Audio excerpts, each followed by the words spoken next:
What's up, guys? I know it's been about 10 months since we last posted here, and as you can obviously see, we have added another member to the family, the best of both of us.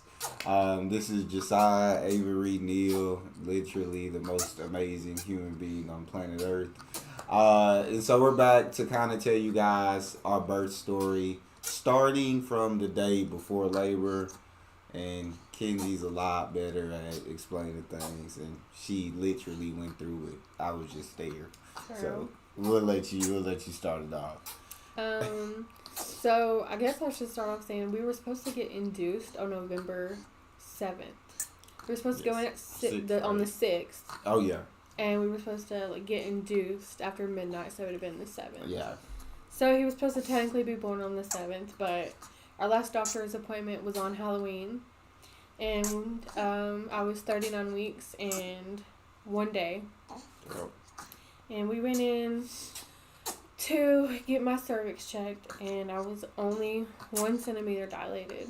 So we didn't see a baby coming anytime soon. We thought I was going to have to truly be induced to go into labor. Yeah. So we leave our doctor's appointment. We go home. We get ready for Halloween. We go to my parents' house. And I'm having contractions. Not too bad, but there. Mild. Enough to feel it. Facts. And so I think maybe 4 hours after the appointment, I had gone to the bathroom and realized that I had lost my mucus plug. That was definitely. I didn't know that was a big thing until I was told that was a big thing. Yeah, so I called for my mom, and she came back there, and she was like, "You're okay?" And I was freaking out because I was I knew that was a sign of babies coming pretty soon. So we just dealt with Halloween and was just trying to make it through Halloween. Yes. And I was having contractions on and off, but nothing painful. So we did Halloween. We went home. I was tired, so we went to bed pretty early. And I think around 11 p.m. on Halloween, I woke up with contractions. Yes. And they were pretty painful, but not excruciating. Just enough that it woke me up. It kept me up. Couldn't go back to sleep. I did not wake him up at all. I laid in bed for about an hour, tossing and turning, trying to go back to sleep. I just couldn't get comfortable. It hurt. So I got up. I went to our living room. I walked around a little bit. Still was not easing up. They were still coming and going. So I did what I've always been told to do and got in the bathtub to see if it would stop the contractions. And when I got in the tub, I called my mom. And at this point, it was 2 in the morning. And I called my mom, and she said that it sounded like labor to her. So she was going to come over and sit with me. And so at that point, I went and woke Darian up. And I told him I was having contractions that weren't stopping. And I told him he didn't have to get up. I was I don't know if this is even real labor, but just in case, I need you to be prepared. And he was okay, so he got up. And he. So then I called my sisters, and one of my sisters had to go to work, and so my oldest sister came over, and so my mom and my sisters were here, and they helped me get the house ready and wash all of the bottles, and we played the Wii, try to keep me active and try to progress the contractions. I was told that the contractions had to be 5 minutes apart, lasting a whole minute before to go to the hospital. So we waited, and about 6:30ish, I got to eat, and they were really, really painful to the point that I was ready to go to the hospital.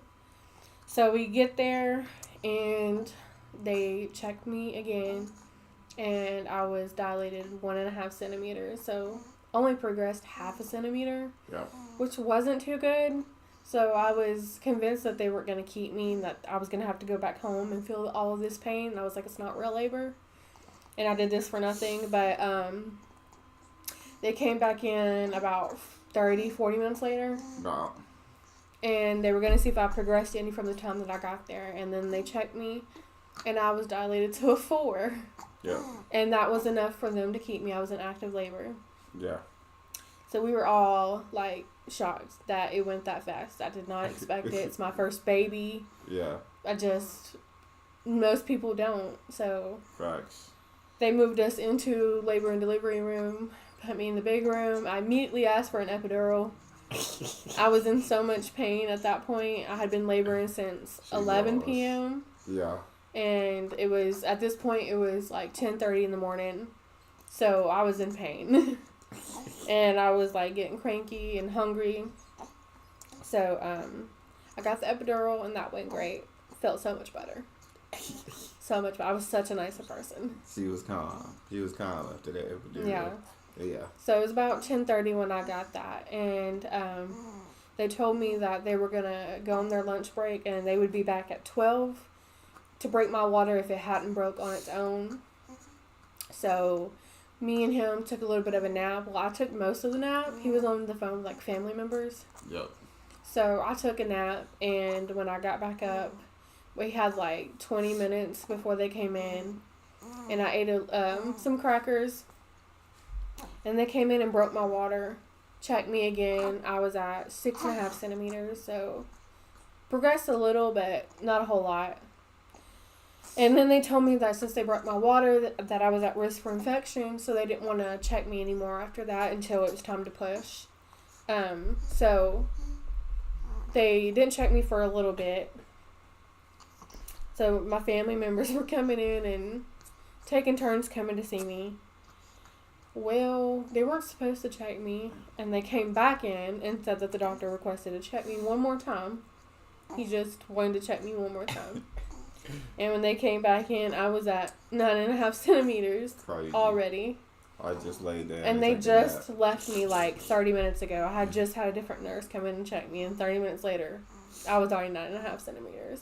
Yes. So they come back in and was like, okay, we're going to give you like a peanut ball, put it between your legs, let you do the rest, let the baby drop, because I had progressed so quickly that he hadn't dropped down into like the canal to come out yet. So they give me the peanut ball, and he had moved, so the monitors on my belly wasn't picking up his heartbeat. So they came in and they were trying to adjust everything, but they couldn't find his heartbeat. So they asked me if they could place one like in me to get his heartbeat, put it on his head, and I agreed.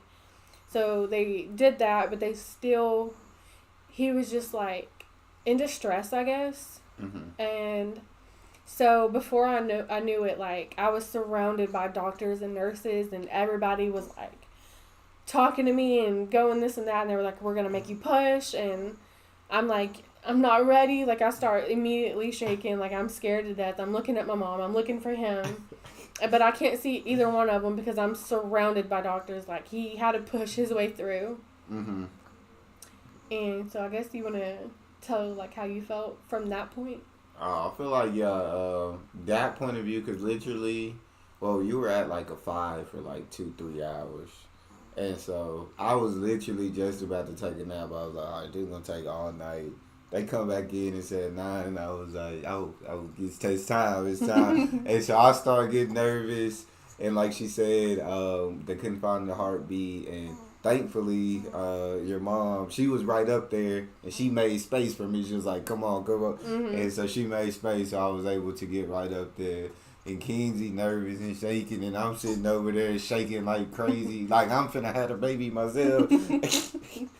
But I'm trying not to just let you see it. I'm just like, I ain't cheering her on, like, push, like, you're doing so amazing. And she absolutely was doing amazing.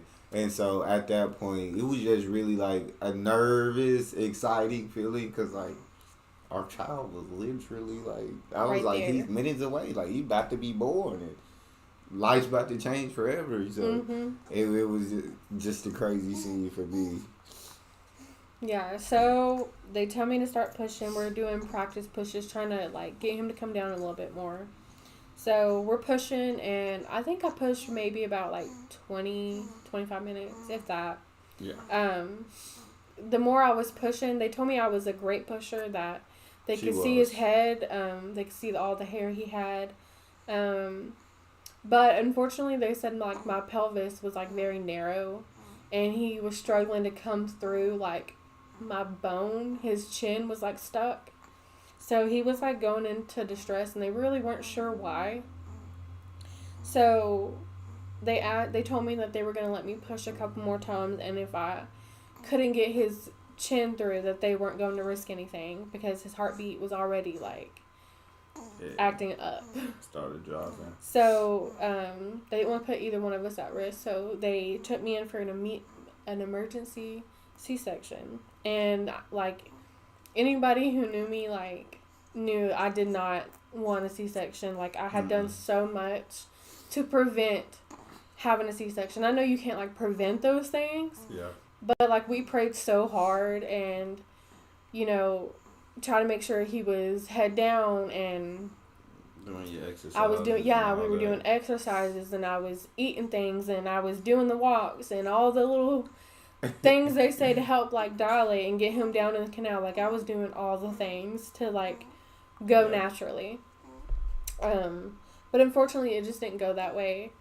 And I had to do what was best for him. So they rushed me into an emergency C-section and they took me back immediately.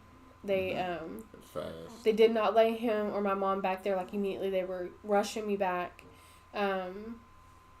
And like beforehand, like my epidural did work at first, but it did start wearing off before they had me push. So I was feeling like all the things in my belly. So when I went back there, I had asked them if I was going to feel anything because I was worried because my epidural wasn't working for me anymore. And the anesthesiologist had told me that there was nothing he could do until my son was out. So I feel like that was just, I just started crying at that point because I felt like I knew I was going to feel something. I just didn't know how bad it was going to be. And so before I knew it, they had all the drapes over me. I was covered in whatever. And I felt them cut me. Not like cut, but like I felt pressure of them cutting me that I didn't really think that I would feel. At this point, him and my mom were still not let back there. So they were cutting me and they were pulling and tugging. Like I said, this was an emergency. His heart rate was not where it was supposed to be. Like it kept going in and out. They didn't know if he was going to even be alive by the time they got him out. So they were pulling and tugging me and my body was flopping all over the table. They had to have somebody behind me and hold me down. And I was just screaming the entire time that I could feel everything. It just felt like I was being ripped apart. And I just kept begging them to stop. Very traumatic, but, and I just kept crying and begging for my husband and my mom. Eventually they finally let them back there. They came running when they heard me. But unfortunately they were too late to see him be born. He had already been pulled out at that point. So we did not get to experience that together. So you want to tell your part? Yeah. I would say from that moment that they decided like, hey, like he's not gonna be able to make it out by pushing. And they rushed her back for emergency C-section. Like I felt like I was getting super nervous. And then they literally like hurried her down the hall so fast and told me and her mom like, hey, we'll send somebody down to get you. And so they rushed her in and I'm just like pacing the floor inside of the room. Like, and it was really quick. Like I legit no more than 5 minutes. And they sent somebody back there to get us.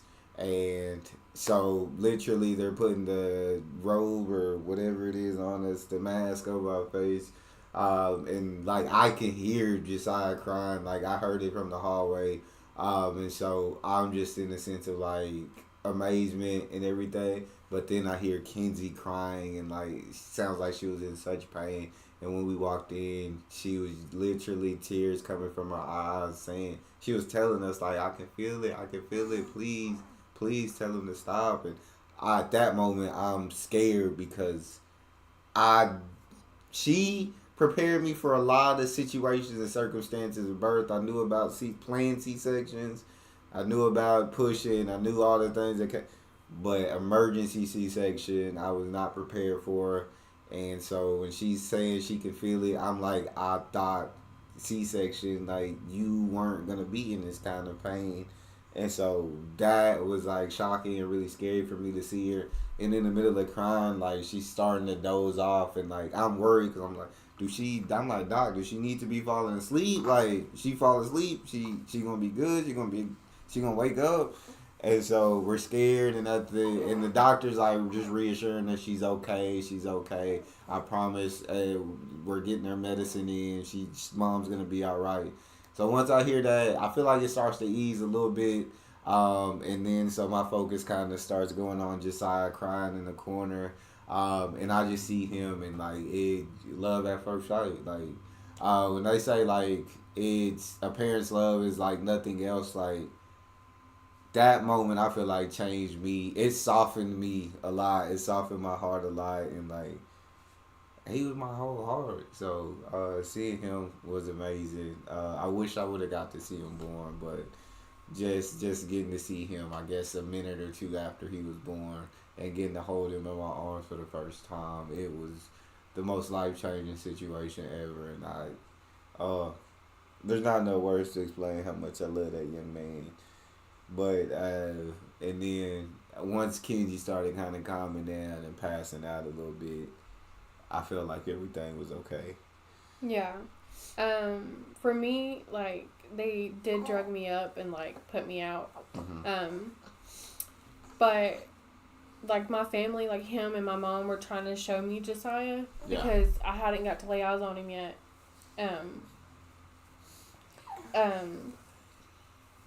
I was, like, in and out of it, and I couldn't get my eyes to open. I couldn't hold my head up.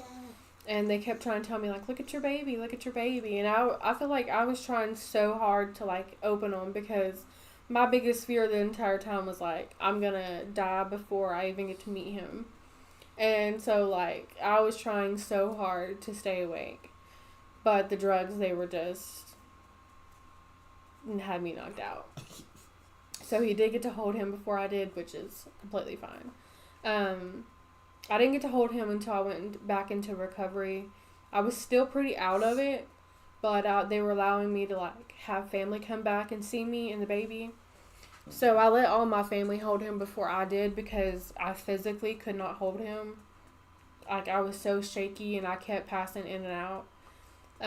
But I did have family who helped me hold him for a little while. Then they took me back into recovery.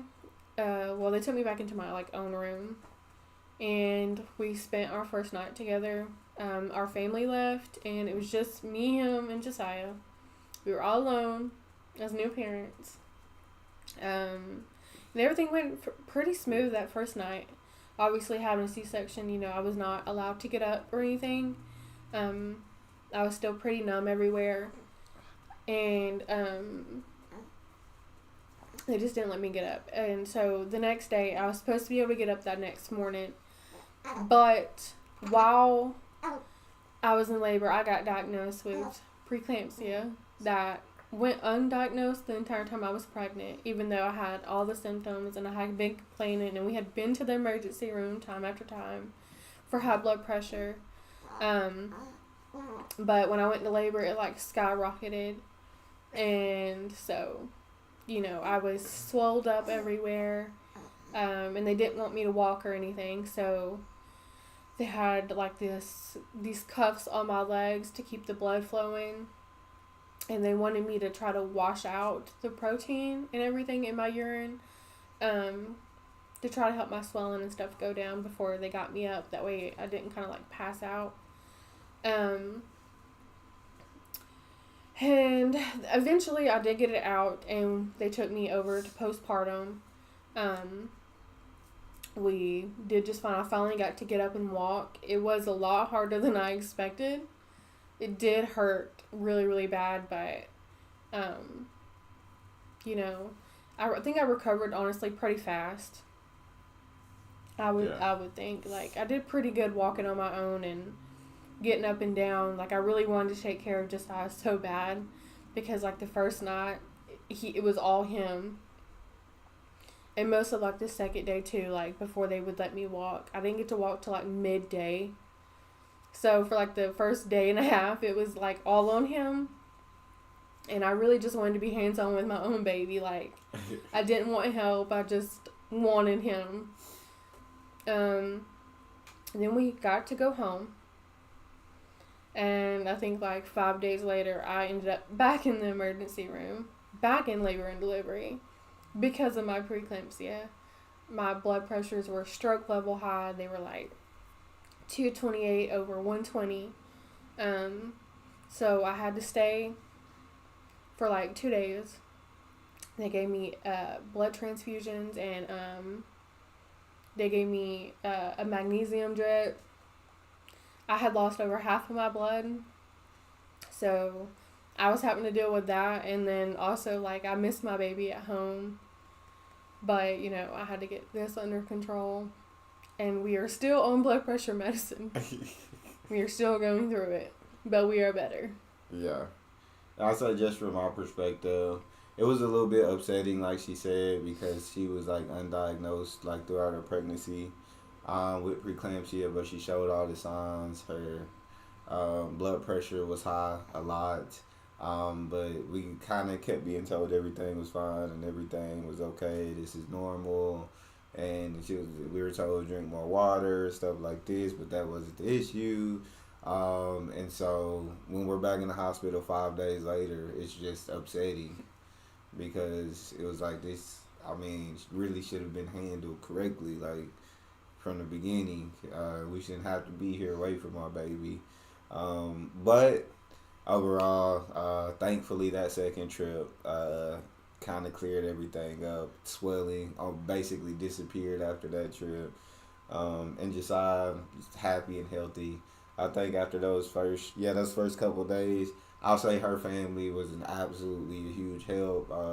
I had never, my sisters have kids. I have nieces and nephews, but I had never just like taken care of a baby like that before. And so, while Kenzie was still recovering and still hurt, they really helped like show me some of the ropes. The nurses helped show me some of the ropes, and then Kenzie recovered and she was able to teach me a lot of things. And so where I was very, very careful and nervous and scared to handle him at first, now it's just like I can handle him with one hand. I'm not tossing him around, but it's very easy at this point. Yeah. And so, yeah, I feel like, I don't know, that day just, I mean, becoming a parent just changes you forever. Like, so in that moment, I knew, like, this little dude was my entire life. He was my reason for living, and we were going to do whatever it takes to give him the greatest life possible. Yeah. I do say, like, he is a very, like, good dad. He was very, like, hands-on. He didn't hesitate to, like, step up and, you know, take control over Josiah when I couldn't. Yeah. Like, that's not what we had planned, you know. We both thought, like, I would push and I would be able to be hands-on and show him how to do everything when he got here and help him out, but it was just him, and my family had to be the one to, like, help him out. But he went into full-on dad mode, changing, like, dirty diapers, and, you know, he really just, I thought he would be a good dad, obviously, but I just thought, like, when it came to, like, diapers and stuff like that, like, he would be, like, kind of standoffish, like, ugh, you know, like, you know, most guys, you know, like, we are moms, you know, we just do, but he really just did, and I didn't have to, like, really show him much. I do feel like he was very, like, stiff with Josiah at first. You could tell he was, like, scared, like, to hurt him or do something wrong. But I feel like it's just watching him go from that to being so comfortable and so confident with him that, you know, you really just love your partner more watching them be, like, a great parent. Facts. And, yeah, I would like to say the reason my family wasn't there because we're 12 hours away. And so Yes. we're in Georgia, they're in Texas. They'd have been there, but very long distance. They're going to get to meet them very soon, so Yes, that's gonna be and exciting. we even though we did have an induction scheduled, obviously things don't always go that way. So, you know, Yeah. it was kind of hard to just like pinpoint exactly when he was gonna come and exactly when they needed to come. Yeah. But they are coming to visit. He's only a couple weeks old. You know, we wanted him to get his shots and all that, and then his family's gonna come and visit us. Yeah, we can't wait. And then I guess this video is getting long, so we don't want to make it too long for you guys. But I guess in the next one we can kind of go over what it's been like since bringing Josiah home, issues and challenges that we faced As a married couple. Yeah, As new parents. as new parents, exactly. And we can go over all that in the next video. Yeah, we will leave like pictures and stuff in this video at the end. Yes. But hopefully you guys please subscribe, join us on our journey. We want to try to do at least one video a week, where either it's gonna be us talking like this or maybe out doing stuff together as a family, like a vlog type of video. But we want to start pushing out content so we don't leave y'all hanging, and hopefully y'all join us on the journey. Yes. You got anything left on us? No. Well, Josiah is now asleep, so we're going to let him rest, and we'll see you guys next time. Don't forget to like, subscribe, and stay tuned for the next one. See you guys next time.